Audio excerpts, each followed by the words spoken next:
Hello, folks, and a very warm welcome once again to the Supplier Spotlight Podcast. My name is Liam Ball, your magical wedding host, also known as the Gentleman Magician. Now, as you know, this podcast exists to shine a light on the very best people in the wedding industry, suppliers who really help couples to create meaningful, memorable, and beautiful wedding days. Now, if you are enjoying these conversations, please do follow, like, subscribe, and share them with people who are getting married. It really helps couples to understand what's possible on their wedding days and how to really get a grip of the wedding planning process. Now, today's guest is a wedding celebrant. It's the kind of person who's responsible for shaping the heart of the wedding day, from telling a couple's story to setting the tone, guiding emotion, and creating a wedding ceremony that feels personal, professional, engaging, and entirely about the couple.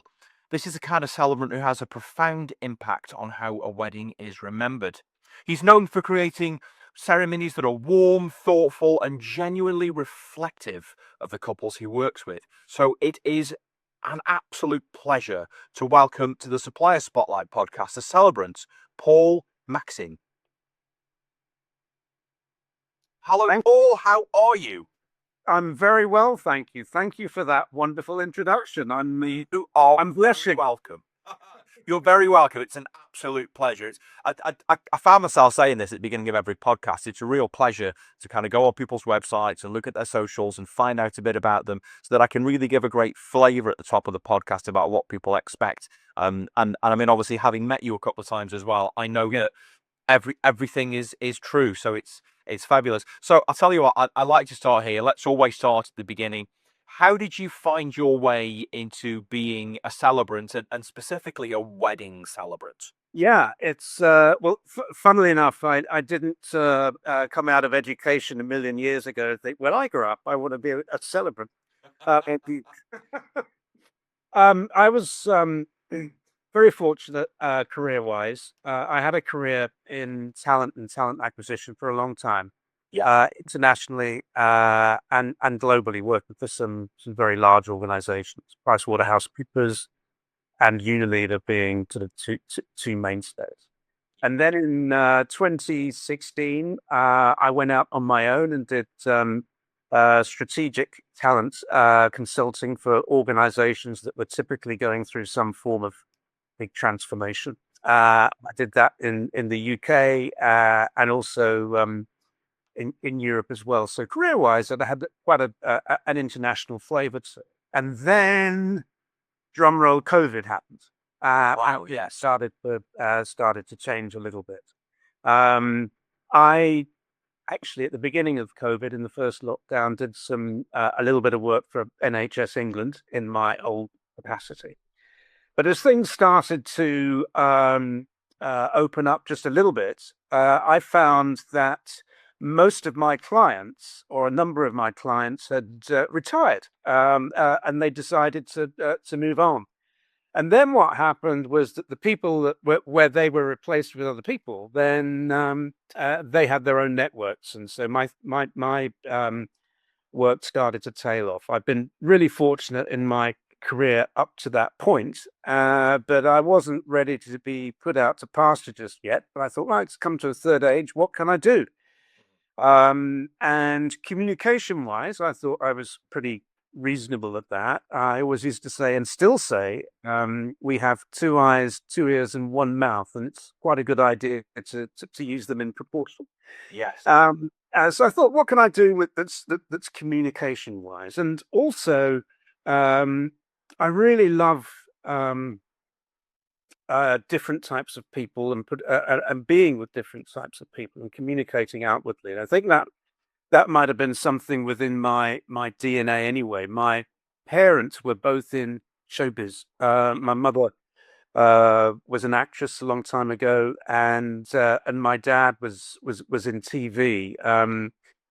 He, again, for a certain generation, he was the director and choreographer for a comedic couple called Morecambe and Wise, who were very big on the exquisite. and 70s. So that's another thing. I've got lots of stories I could tell about, but that's for another time and maybe for another podcast. But it's kind of in my DNA. So I kind of thought, well, what can I do? The start off on this. Actually, I reflected a few years prior to that. I'd been having mentioned my dad.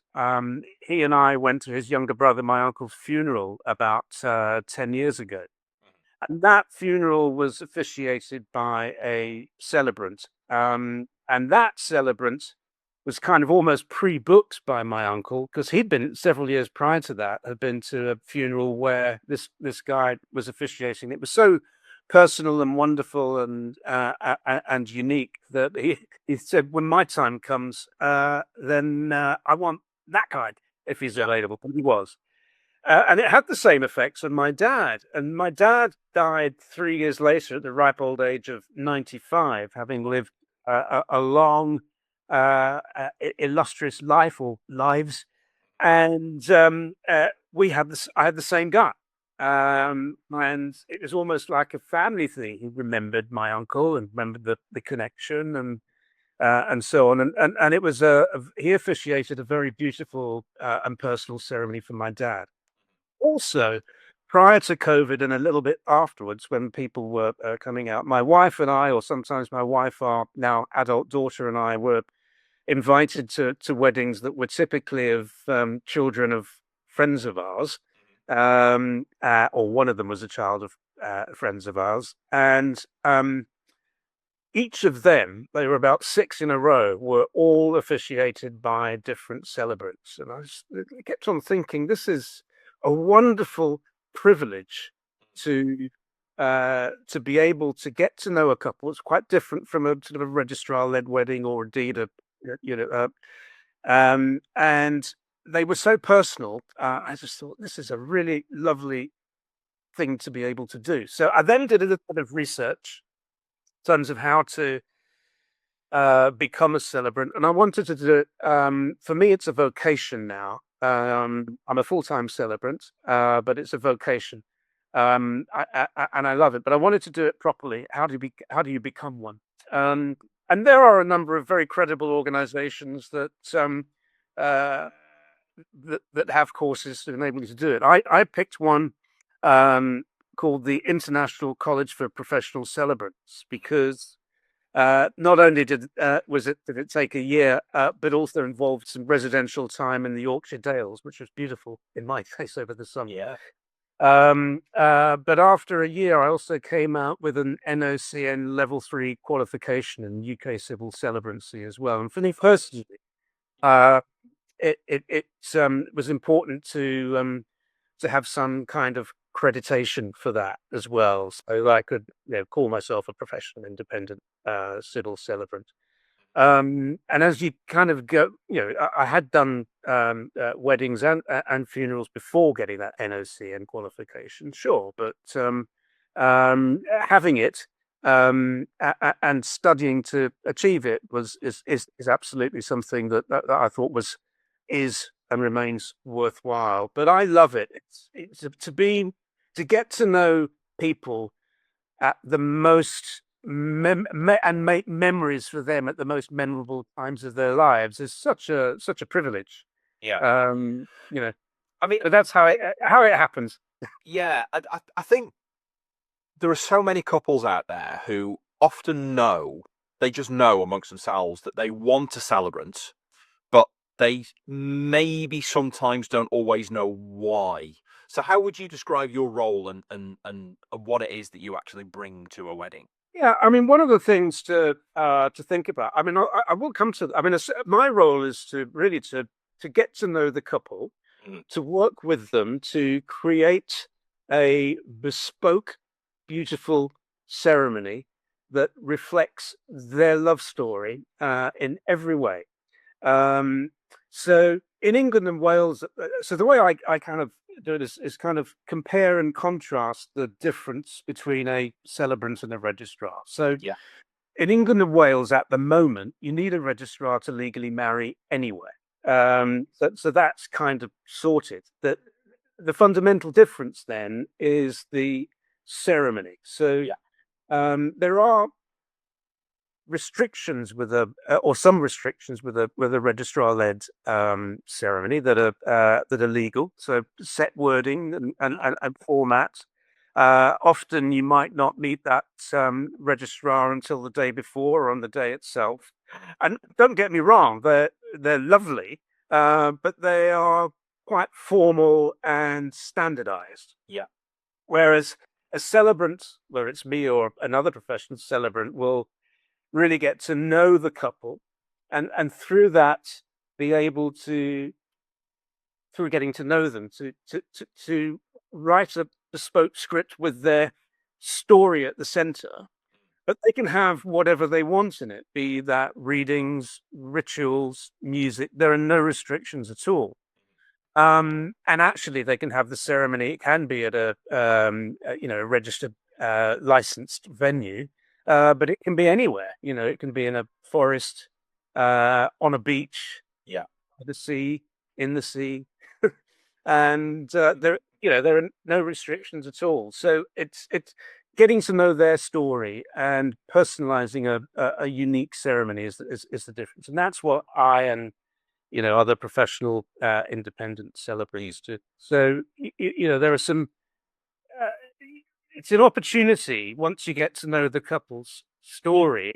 Through that story, then with them, you can actually then work on what readings they might want to have that are a good reflection of their story. You can help them with their vows and rituals, etc. Just to give one example of that. Last summer, I officiated the wedding of a couple. It was mixed heritage wedding. The bride is Sikh. The groom is English, white, non-denominational. Yeah. But it was able to bring in elements of the Sikh faith into the ceremony. But it also, as a couple, part of their story is that they are obsessive lovers of J.R.R. Tolkien in general, and Lord of the Rings in particular. So we were able to bring in a poem about marriage written by Tolkien, but then we went a little bit deeper, and when they read their vows to each other, they were in the style of Lord of the Rings. So they were living Earth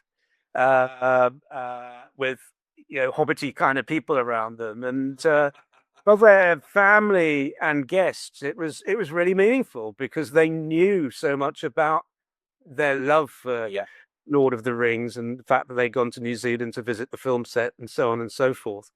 But it was it is part of their story, and to enable it to come into to their vows is a lovely kind of way to reflect on that. That's just not the kind of thing that you're ever going to get from a registrar, though, is it? Because you can't. No, can't do that. The vows, you're restricted in terms of what vows you can say. Yeah. I mean, the way that I've always seen the difference, and I think only realistically from, I'm going to say, a semi-educated point of view, is that when you have a registrar for a wedding, sure, it's going to be a legal moment, and that's when the contract of wedding is signed and the marriage license, all that kind of things. But also is that the moment of that isn't personal. It's the same as every other registrar-led wedding that ever happened in England. Whereas, of course, if people kind of go off on their own and take care of that, the morning before or the day before, even the whole year before. Somebody suggested a few weeks ago, why don't you get married? Why don't you nip to the registry office, have a legal ceremony, and then plan your wedding for a year on the same date? Again, and it's like, it's a great idea. But of course, what that means then is essentially is that at the moment of that, when everybody's celebrating, of course, it's not a legal thing, but at least it's personal, and it's almost like couples have then got to make that compromise, haven't they, from one to the other? Do we want it to be the legal moment it happens, or do we want a service and a celebration which is entirely and uniquely us? And isn't it such a shame that they can't have both? Indeed, indeed it is. But I call it the wedmin. So a lot of the couples have a 2+2 legal marriage at a registry office, And that's not necessarily the day that they celebrate their wedding anniversary. They celebrate the celebration, and the celebration of their wedding is is centered around the ceremony, wherever that may be. Yes. In front of their family, friends, and loved ones. And if you want your dog to be the ring bearer, you can have your dog as a ring bearer. I mean, interestingly, I mean, that's the law at the moment.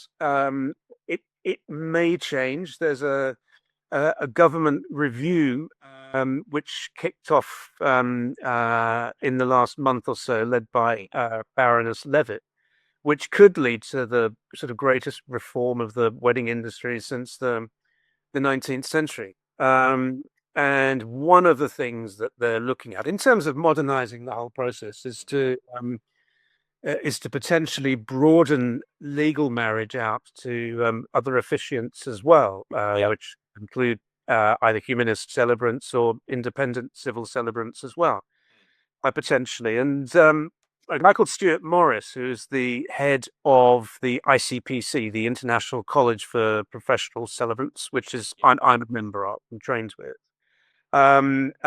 is actually at the representing celebrants very much in that consultation. And I was on a call with him and other ICPC members just last night, and he was saying that within the last week, he had a meeting with Baroness Levitt as well, and was sort of making a case. Now, these things take time. Of course, yeah. So I might sort of mention it, but if I'm at either at a wedding fair or and I'm speaking to couples that are getting married in 26 or 27, then that law isn't going to be not going to be there, is it? Place anytime soon. It might be towards the end of a parliament, but things are moving. But meantime, it's my focus in discussing that with couples is actually what do they want for their ceremony, and to help them visualize something that they want in the first discussion. And I mean, of course, that's they can have what they want. Yeah. Well, that's it. That's the point, isn't it? That's what a wedding ceremony. Sorry. That's what a wedding ceremony should be. Is something which is entirely unique and personable, and something which is uniquely that couple, because that's going to be the most memorable and the most magical moment for them to share, isn't it? That's right. That's right. One of my favorite rituals, and again, I like to. I mean, there are lots of rituals that can be had from the traditional ones, the sand blending and hand fasting, and they are beautiful, and I do them. But it's also nice to be able to develop a unique ritual that comes out of a couple's love story as well, that's related to that. One that springs to mind is that last year I had the privilege of officiating a wedding ceremony of a couple that she's American, he's English, and they live in the States, but they had a very nice, lovely ceremony over in Suffolk here. And as I got to know them through their story, they met at work. And when they started seeing each other, it was I think a little bit on the QT potentially, and me at the other side of town every Tuesday evening at a wine bar, and they would polish off a bottle of Cabernet Sauvignon and then go their separate ways. And that came at the sort of start about how did you meet, da da da da. And at the wedding ceremony, we devised a ritual that was related to that. So after they read the personal vows to each other, they took a lovely bottle of Cabernet Sauvignon, placed it in a very nice presentation box, put the vows that they'd read to each other in the box, and sealed up the box. And then on their first wedding anniversary, they'll open up the box, repeat the vows to each other, glug the wine, and rinse and repeat. And you can do that on Really a beautiful moment. Yeah. I mean, and I think that's the thing, isn't it? I mean, that's something which is just awesome and entirely unique. I mean, how would you caption the difference between a ceremony that's nice and one that is then truly unique and memorable?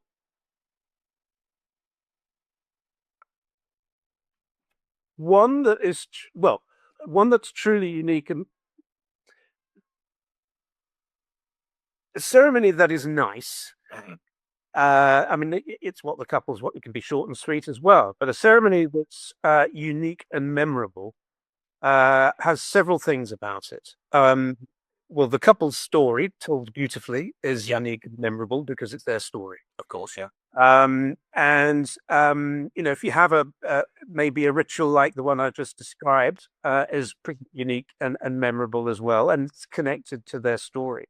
One that's nice would and what's unique and memorable is and it's just such a pleasure, is having the feedback from the couple that's had the wedding celebration, but also what makes it unique and memorable is when, before you go, is people coming up to you and saying that they'd never been to a wedding like that. They'd never seen a wedding ceremony like that. So they've told you that it's unique and memorable in that way. And it really is such a privilege and an honor. One that's nice might be just have the couple's story, but and then standardized vows, or they'll pick some vows off the shelf if they don't want the standardized vows, but it's not necessarily connected to them or their story. But it would still be lovely. That's not to say that a registrar-led ceremony isn't lovely either. For some, that's what they want. Because they want something that's maybe more traditional and does seem like other ceremonies as well. But that doesn't mean it doesn't mean it's not of value. It's lovely. Absolutely, yeah. But for me, having something that is unique and memorable, making a memory, a special memory of a memorable day in somebody's life is what gets me up in the morning, gives me a buzz during the day. Getting to know the couples and their stories is also really interesting. So, and then you can. One of the things that I used to do early on in my career is interview people, and in some ways, you start off by interviewing because they started with their story, but you just probe a little bit and ask some more opening questions there, and you can tease out some fun. So again, a memorable ceremony is one that has, emotion, sure, warmth, absolutely, a few tears, but nice tears, and some really hearty laughter too. Yeah. A whole range of emotions. Whole range of emotions. Which of course is what a relationship is, isn't it? And it's about how you kind of manage that together, which, I mean, I think I'm certainly getting a feel of the fact that one of the things that makes a ceremony truly unique and memorable is all the important things to those people, the things that they want, the things that make them quirky, that make them interesting. I always say that everybody's a geek about something, right? The things that make them the geek. That's all of that together. Of course, that's going to make something that's utterly unique and can never be repeated again.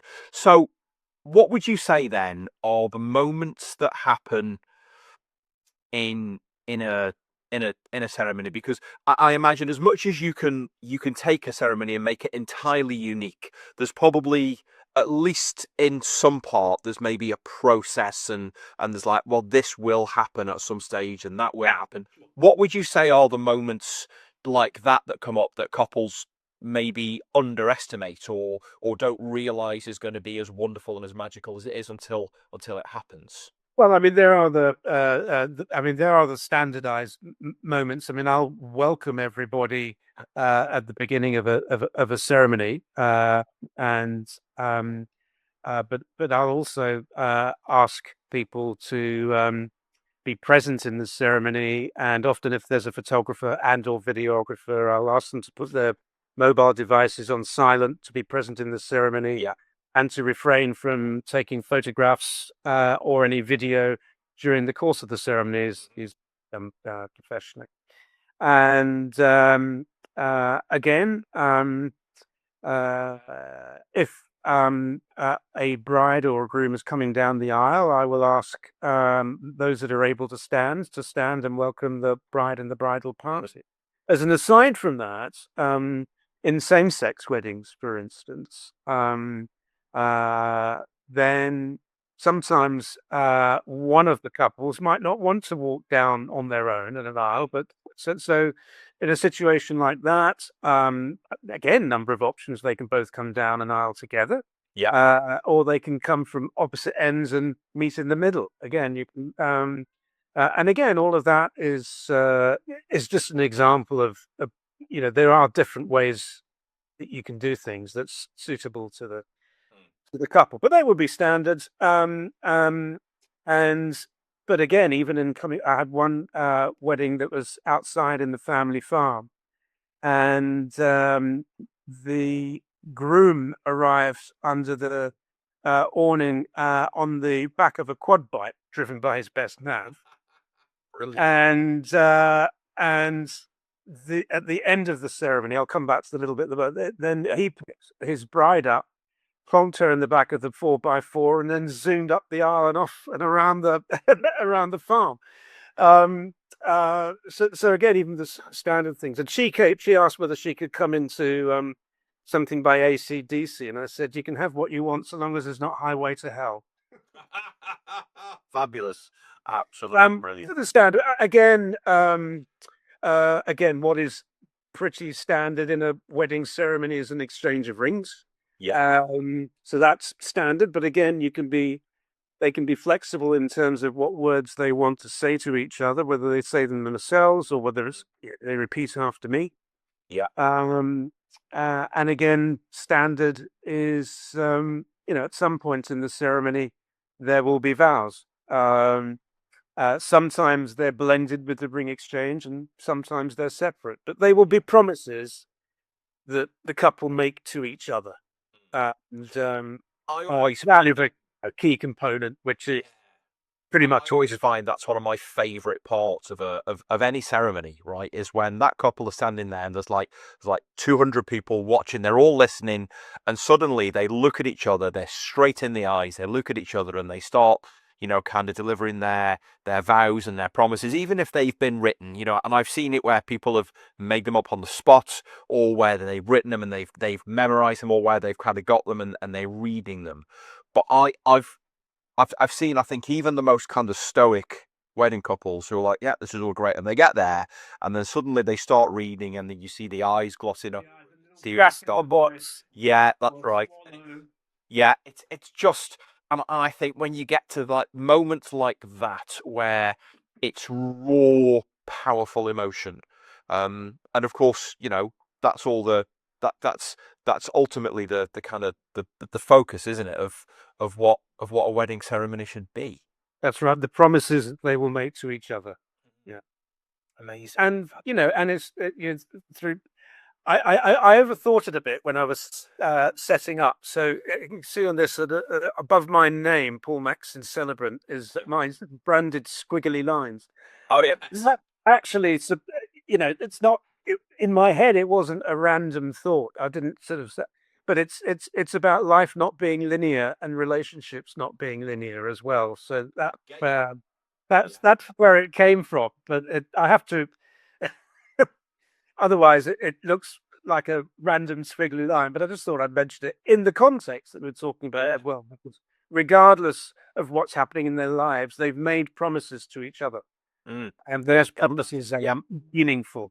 That's right. Life is never a straight line, though, is it? And it doesn't matter how much you plan. There's always going to be a curveball. That's right. Yeah, I find that one of my favorite lines from John Lennon. Life is what happens to you while you're busy making other plans.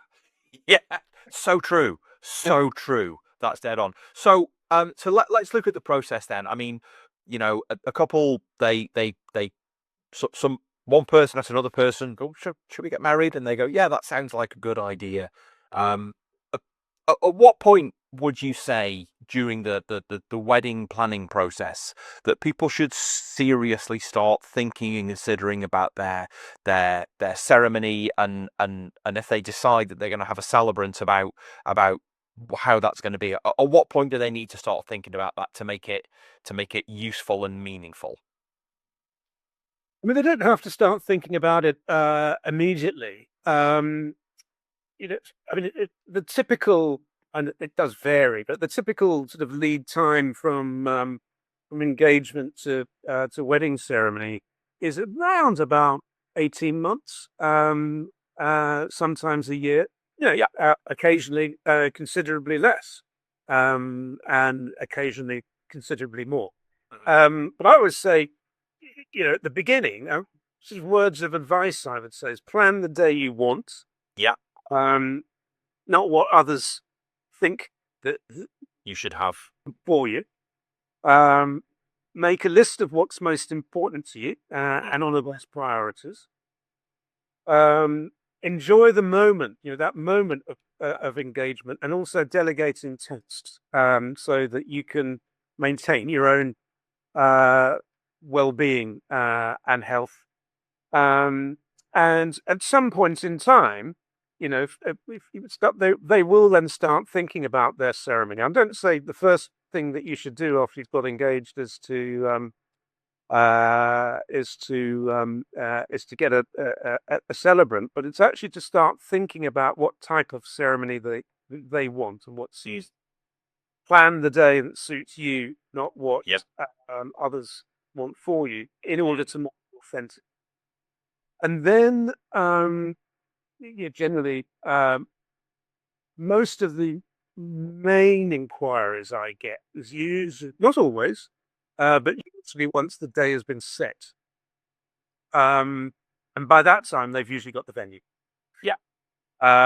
So I would typically come along after the venue. And sometimes I'm fortunate enough now to be recommended to a couple by venues. And then obviously there are other ways and means of marketing myself too. Yeah.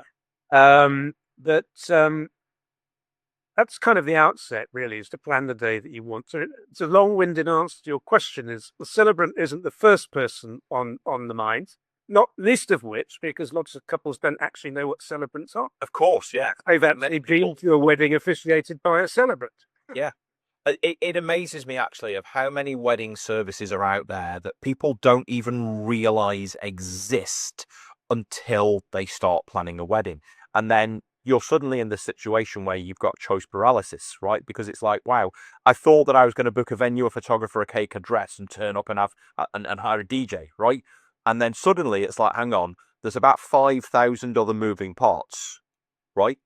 And I think people just don't even realize that there are services out there like a celebrant, as opposed to, going to a registry office or having a registrar or going to a church, that there are so many other options. That's so true. The best examples around that I can give. If I'm attending a wedding show or a wedding fair with lots of other great suppliers and vendors, at the outset, I find myself actually explaining what a celebrant is. Probably to about 50% of the couples that walk past my stand, but that's okay. I'll do what I do. But that's, if you're a cake maker, you don't have to explain that these are cakes. Yeah, that's right. Yeah. And if you're, if it's bridal wear, you don't have to explain that this is a dress and this is, this is a groom's suit or whatever. But you often, I'd say, at least 50% of the times, when say, but also there are many, to your point about, sometimes couples come in, they've just let's say they've got engaged over Christmas and there's a wedding fair in January, and they haven't given a great deal of thought at that point in time, and they kind of go into wedding fairs, and then they kind of get hit like a rabbit in the headlights with, blimey, there's so much out there. Yeah, what are you gonna do? And they go around. You just see them slurping around, and just think, their heads are filling with, whoa. Whereas sometimes you also get couples at wedding fairs that know exactly what they want. They've done the planning, and they've gone to the wedding fair just to see some specific vendors. And maybe the couples that have gone round with the rabbit in the headlights have then gone to the wedding fair 6 or 9 months later with a better idea of what it is that they want. Yeah. And then they may find that there. I think there's definitely people who get engaged and go to their first wedding fair, and they walk in and they kind of walk out going, I didn't realize it was going to be this much work. And you know, I certainly know there are people who've done that and then have sat down and gone, do we really want to do this?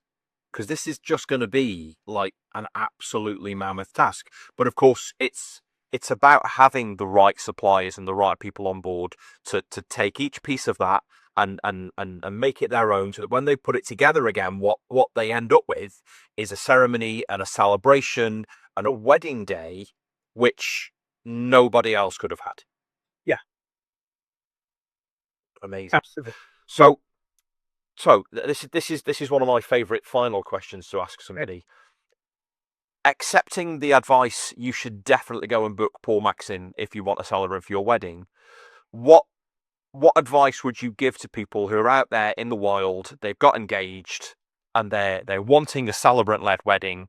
What should they be looking for, thinking about, and what kind of questions should they be asking? So I go back to plan the day you want for yourself. They should be asking if they want something that is personal to them, then it's likely to be that their love story, their own story, is going to be at the heart of it. So say what you want to say. Don't be backward in coming forward. But if it's your story, beautifully told, with personal vows and rituals, then choose a celebrant-led ceremony. If you want warmth, empathy, fun, laughter, and joy, then please do bear me in mind. There are other brilliant celebrants too. But most of my work is in East Anglia, but I do travel further afield as well. Fantastic. Absolutely brilliant. Listen, Paul, it's been a real joy chatting to you today, and it's been both insightful and educational, and hopefully some of these reforms that they're thinking about, I think we've talked about this once or twice before, will kind of start to come into place, because I think it's really going to open the wedding industry up, isn't it, to see what it is. Absolutely. I mean, potentially at the consultation and the government's documentation said it could inject over £500 million per year into the wedding industry as a result of some of the changes that are being proposed. Not just with regard to celebrants, but other changes as well. So, of course, yeah, we'll see what happens. Go for it. I've enjoyed it too. Thank you for inviting me on, Liam. It's been a pleasure as always to have a conversation with you. You're very welcome. Take care, Paul. I'll catch you soon. Bye-bye. And there you go, folks. What an absolutely fabulous conversation there. Remember, if you're planning a wedding and you want a ceremony that feels personal, meaningful, and truly reflective of who you are as a couple, I can wholeheartedly recommend Paul. You can find him online at paulmaxincelebrant.co.uk and also on Instagram at paulmaxinthecelebrant. Well worth a look. I'll also add the links on the end of this video if you're watching that in the subscription, in the details and description of the video, and also of course on the podcast. Do go and have a look at Paul's information. And again, if you are listening or watching, thank you so much for being here. And if this has resonated with you, please do follow, subscribe, and share this podcast with anybody that you know who's planning a wedding. It really does help people to realize just what is possible and how important these parts of their days really are. Until next time, folks, remember to choose your suppliers very wisely, and I'll see you on the next episode of the Supplier Spotlight Podcast. Take care.